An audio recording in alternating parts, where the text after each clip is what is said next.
All right, we got a couple different ways of doing this. We can, actually, I don't know if it made it over here. I must have dropped it. I've got a headphone plug, and I could use that. I could run one of these throughout the side. What I'm going to do, I don't really want to modify anything any more than it needs to be. So I think we're just going to go with the RCA. I'm going to run it through the back and just tap the board. Okay, so not this one, but a different one. I used to have some of this stuff. They can do this two different ways anyway. This adapter here, I just need an RCA to BNC. I don't have one offhand. I could actually maybe make one with this, but the back of the oscillator is a SMA. But I think for now we'll just try this, and we'll just kind of like see if we can get it figured out.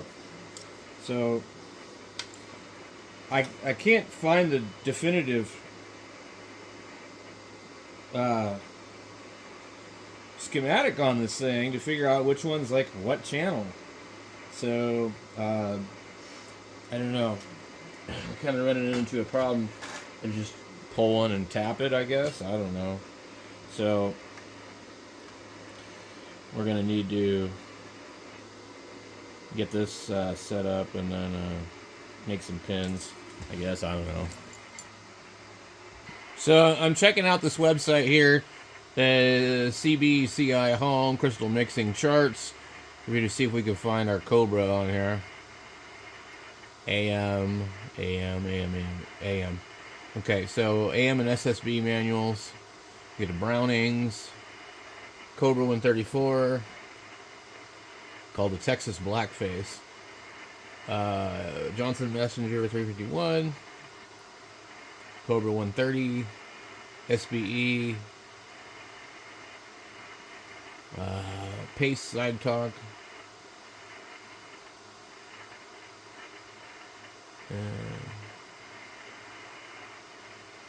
let's see, Cobra 130, 132, Cobra 132, Craco.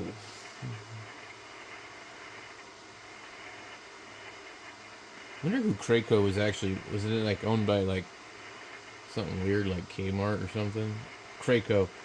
Oh yeah, that's right. They made car stereos and they're like really crappy. Man, where in the hell? Midland, Royce.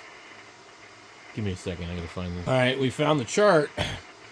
Cobra 134, 138A, 139. Midland 1380.93 and 895. Okay, so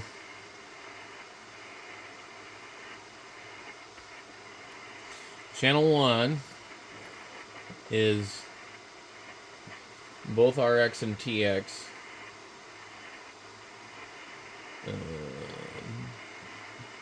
What's this A, B, and C crap?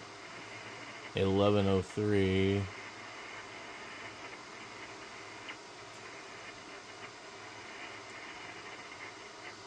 Okay, he gives you an example. For channel 1, 8 plus 11 plus 7 equals 26,965. The offset for LSB and USB are accomplished by totally separate mixing paths in the chassis. Separate synthesizer outputs for 19 megahertz for AM and LSB are at 34 megahertz for USB are used. This is a great improvement in unwanted sideband suppression and image rejection over that of a single synthesizer. Made in the good old days when the cost of a few extra parts wasn't critical. The RX is single conversion though with a 7.8 megahertz IF. Okay, so channel 1 is 8 plus 11 plus 7. 26,965. Okay.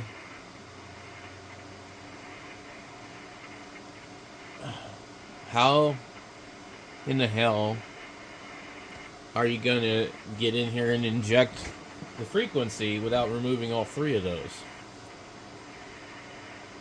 Wouldn't you have to? I mean, I think you would have to remove all three.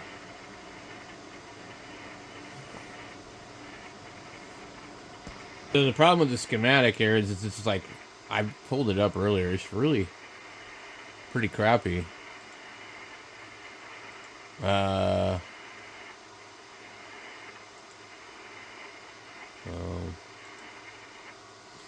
It's really extremely hard to read. I mean, I might be able to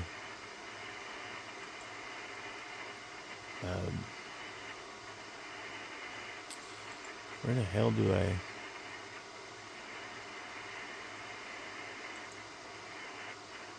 save image?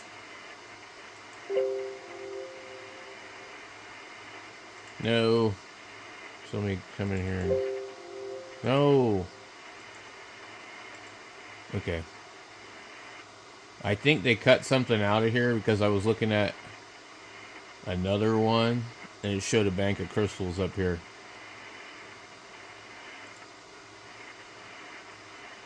Right here. But maybe this is not the right one.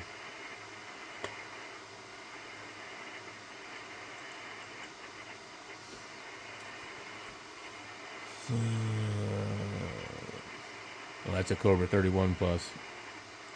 Never mind. So, let me go into my files. Alright, we are looking at this thing. Let's zoom in a little bit. Alright.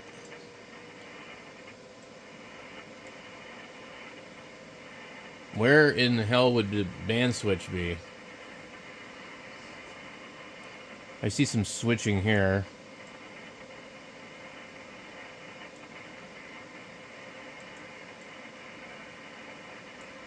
Right.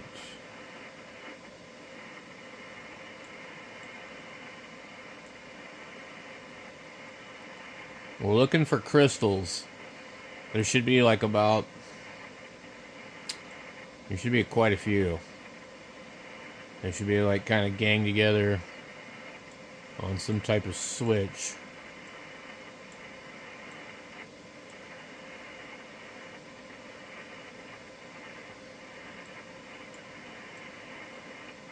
I see this switch here, but it, I don't know, it just says A, U, and L, which means AM, upper sideband, lower sideband, most likely.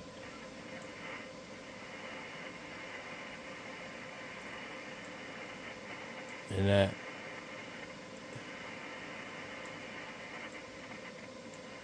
It's right here, and they're not showing the whole damn thing. They show, this switch. We see part of it, right? That's kind of ridiculous.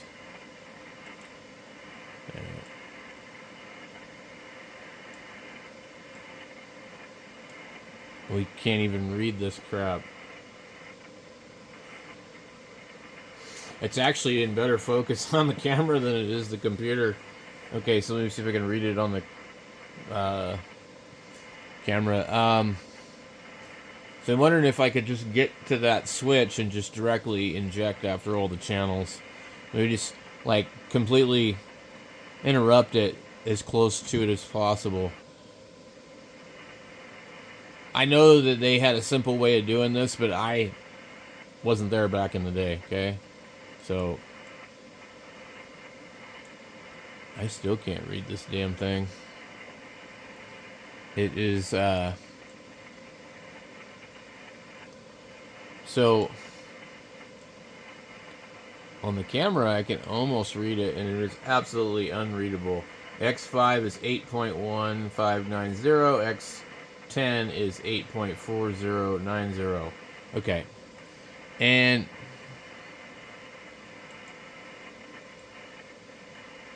Okay. But what we're not seeing is we're not getting the whole, like, deal here. It's not telling us what's what.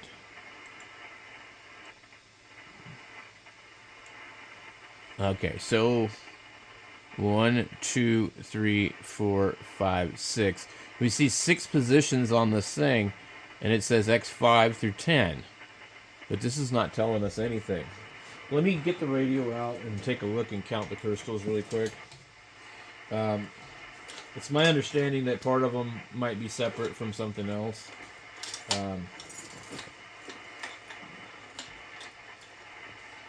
Okay, I see X5.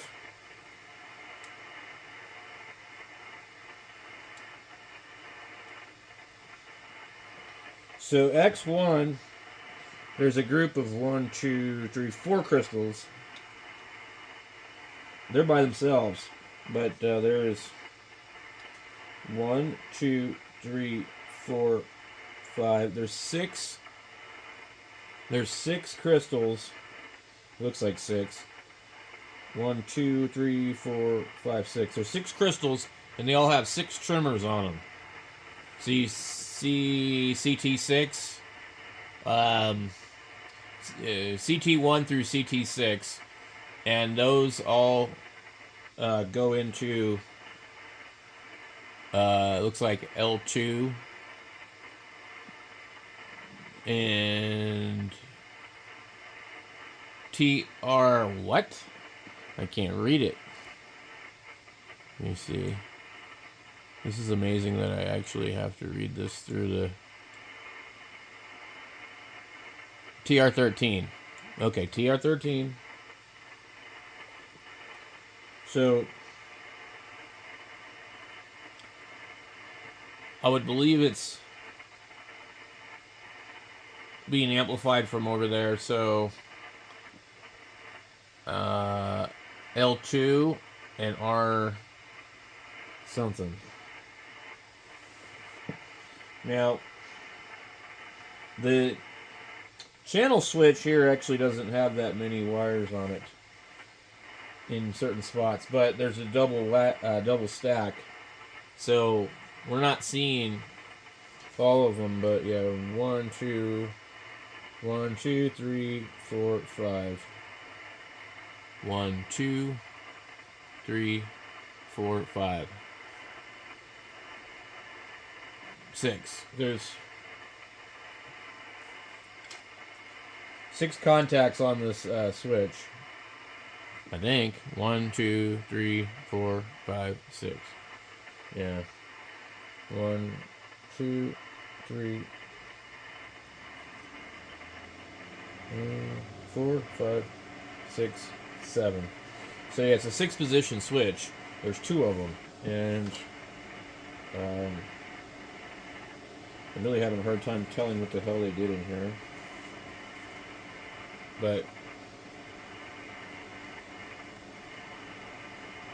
the guy was talking about removing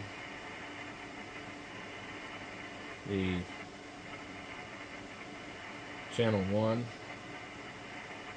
But you need 3 crystals to make channel 1. Any given channel is going to be a matrix of different stuff. Right now, I'm pulling up the ever so gooey masking tape off the top of these crystals in here. And these do pull out. So 8.153 is X5. So if we go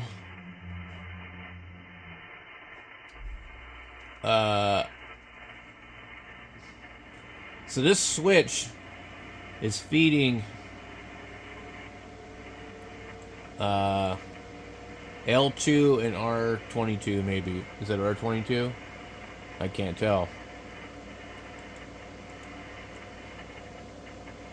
Is it R12? What does that say? I can't read it.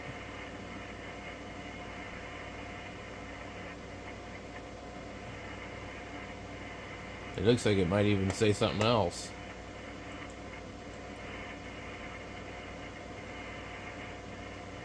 Okay, you know.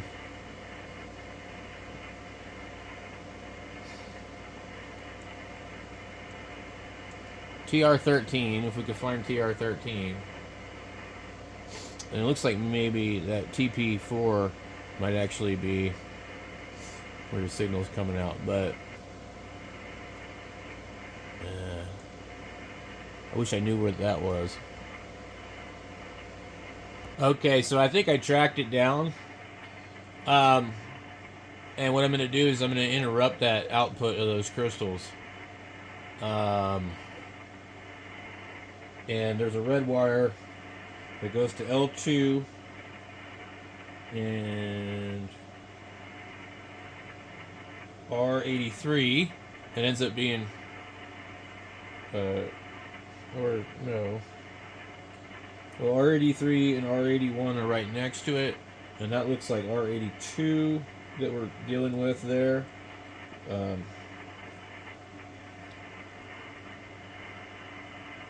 We get R90, R83. I don't see R82, 81, but that L2, and then I think. Well, let me show you. So this is really cool. Okay. So this is the number 5 crystal. And it's 8.159. The tape is covering that up. The last one here is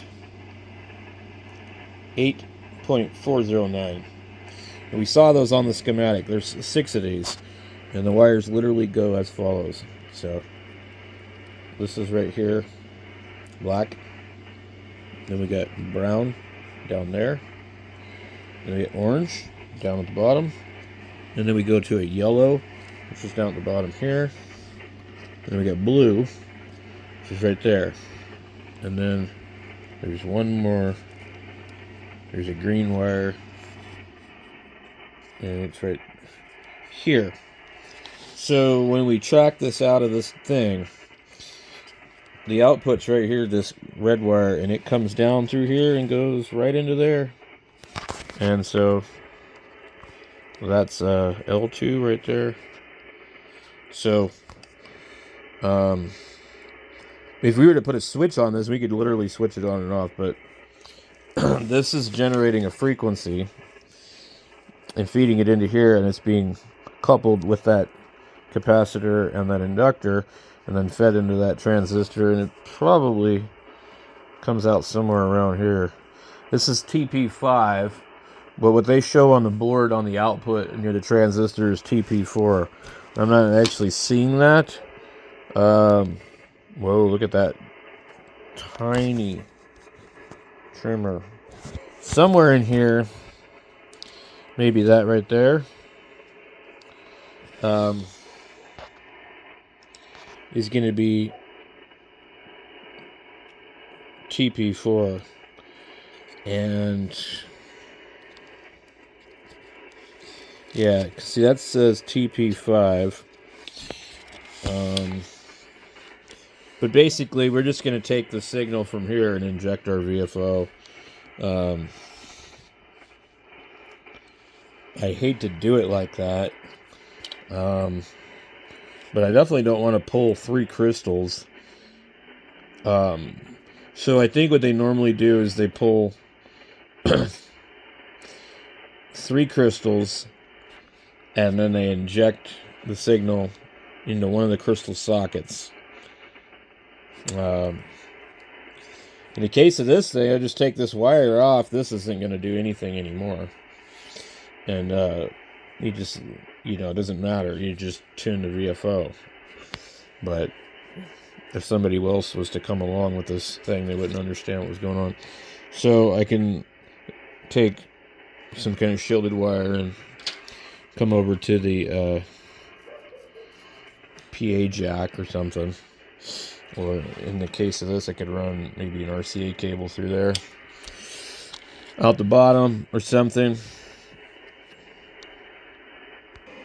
Okay, so that's TP4 right there. Now, I don't really want to feed a signal after the transistor because then the transistor is going to be trying to mix a signal with it. And so what I think we'll do, we'll start this way. We'll pull this crystal. We're going to feed only one end of it. And I want to see if we have any other channels first. So with this crystal pulled, I want to see if any of the other channels work. Just kind of get an idea of the mixing scheme. But we're going to come on the bottom of the board and solder over here on the bottom of that crystal where it was. And we'll just feed our thing through there. Alright, we've just inserted that across it. Ran it out the PA thing. And we'll hook it up and see what it does. Alright, we're going to flip this thing on.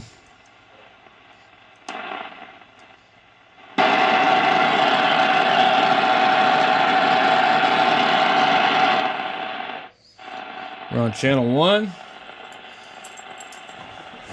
We won't be able to change channels anymore. But let's see if we can... let's go into the dummy load. I got a 7300 over here. I don't have... I need to pull something out of the outlet to plug in this other CB radio. Jeez. This is getting annoying. I don't have enough room here. Okay, general coverage. I think 26.985 is that going to be? I don't know what it is. So test 1 2 3 4. And where's it? 1 2 3 4 1 2 3 4. I don't know if I'm on the right frequency. I don't see anything here. Hello, 1 2 3 4. I'm transmitting, but I don't know where. 1 2 3 4 1 2 3 4. I don't see anything.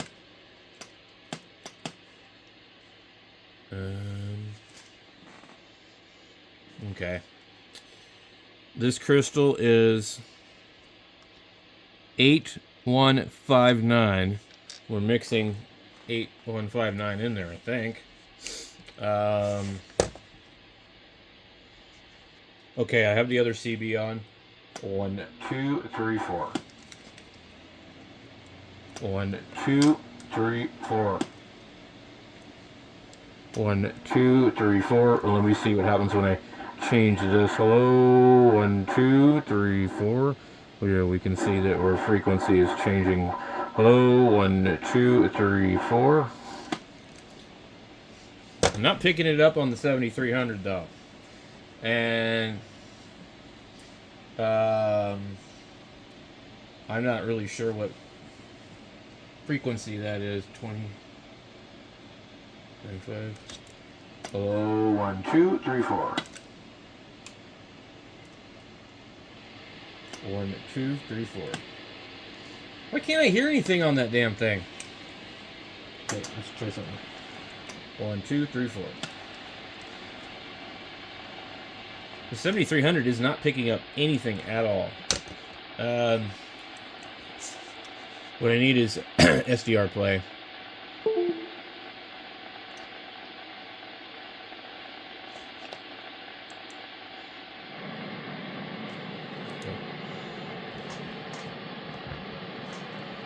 Hello, 1 2 3 4. 1 2. 1 2 3 4. Okay. Let's go. We would have to know what frequency we need.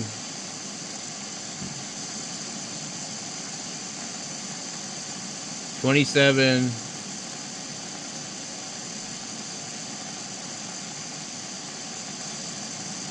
Let's see how you do that. Lower sideband, 27385, and you put the radio on. lower sideband. We should still be able to see ourselves right here. So, and then I'm gonna just start tuning the VFO. 1, 2, 3, 4. That's really weird.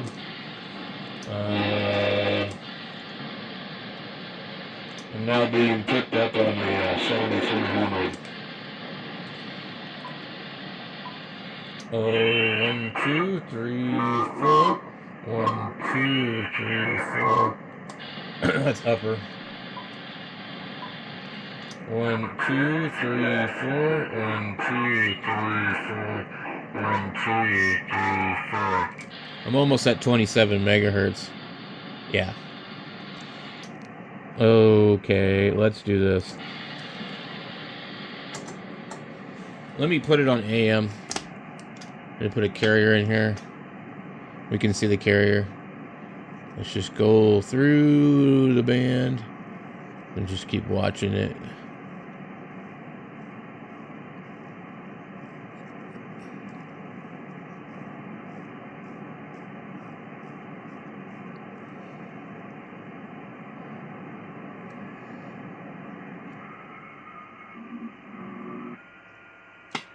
Okay.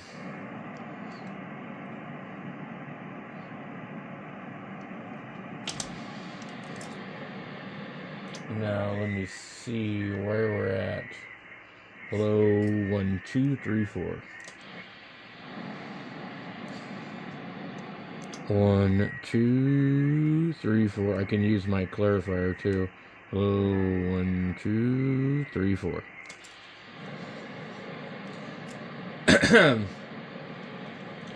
I'm transmitting into the dummy load. Oh, wonder if I can move this. Nope. Oh, 1, 2, 3, 4. I think I'm gonna have to go finer than that. So we're at 1 kilohertz steps. Ah, no, man, this damn thing just reset itself. Ah, jeez. Okay, I'm at 8.578.700. Testing 1, 2, 3, 4. I'm coming through 2 different radios right now. 1, 2, 3, 4.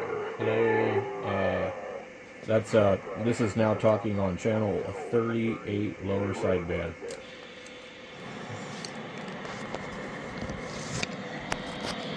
So we have that right there. Okay. We can just barely see it right there in the corner. Hello, 1, 2, 3, 4, 5. 1, 2, 3, 4, 5. It's not even showing up on the 7300, but you can hear it. So, yeah. Hello. Very little modulation for some reason. Or the modulation meter just died. Hello, 1, 2, 1, 2. Why are we not, is that just normal? Yeah, because it's SSB. Let's see what it does on AM. Hello, 1, 2, 3, 4. Alright, AM. AM actually sounds the same. Okay. So let's take another look at this really quick. 1, 2, 3, 4. Let's see what it sounds like on AM. Hello, 1, 2, 3, 4. Let me open the filter. Okay, so with this, I'm now able to talk on any frequency of the 40 channels. So this 23 channel CB radio is now talking on channel 38 AM. All we did was remove channel 1 crystal and soldered our connection across it. So knowing what that frequency means and figuring out what you need to mix with the rest of it is going to be complicated. That's the problem. So, yeah. Now, I think the radio itself might still work on a couple of the other channels when you switch it out of channel 1. Now, there isn't really a major point to doing this. In fact, when we get done, we're going to put this radio exactly back to how it was because, well, I don't have a reason to talk on the CB radio, and if I did, there's easier ways of doing it than using something where I have to guess where I'm at and I need what they call a roadmap. I don't know how to program this thing to do anything other than to put out the frequency that it says that it's putting out. But what this does do, which could help you a lot, is make a crystal substitute that you could program just in case you really needed something temporarily to test something. Let's say we were missing the 10 meter crystal on one of the 101s like I am. Well, I could hook this up in there and see if it worked. And, it would be pretty simple to try it out. But I'm not going to use this thing in this kind of manner. That's why that Troy Radio Company has a one that they make that's already, set up. And I don't really think it's designed to work on these kind of radios. But maybe they have that figured out too. So I guess back in the day, this is what they did with these, and they'd have like a PAL VFO or Swan Siltronics, and they would just do it like this, which is pretty cool. I mean, if you think about back then, how much equipment was, and a lot of guys, maybe bought one of these because they were cheap, and they wanted to get on sideband, so this was a good way to get on there, and then all I had to do was just get a VFO. And I don't know if it would work on 10 meters or not, as I don't know. I don't think it probably would work very well because I'm guessing the transmitter would have to be completely realigned. I've tried to do that before on newer stuff, and it wouldn't work on both bands.